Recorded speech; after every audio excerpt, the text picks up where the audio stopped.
Thank you, Mr. Chairman, and thanks for holding the markup of H.R. 1585, the Violence Against Women Reauthorization Act, authored by my friend Congresswoman Bass. I'm sad to say that today is a missed opportunity. I, like the vast majority of my colleagues, believe that Violence Against Women Act should be authorized and have been looking to do that ever since last fall.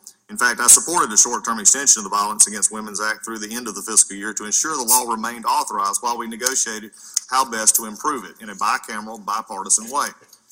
As you know, Congressman Lesko, who, by the way, has worked tirelessly on this issue from our side, and I appreciate all of her work, introduced a short-term extension and tried to have it added to the funding bill, but the Democrats blocked that extension.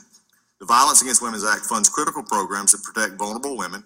The goals of VAWA remain as important today as they were when the bill was first enacted to protect and prevent domestic violence and to serve victims. Unfortunately, rather than working with us to find an agreement on how to move this critical law forward, Democrats decided to rush to a markup a bill that would actually, in our opinion, endanger women.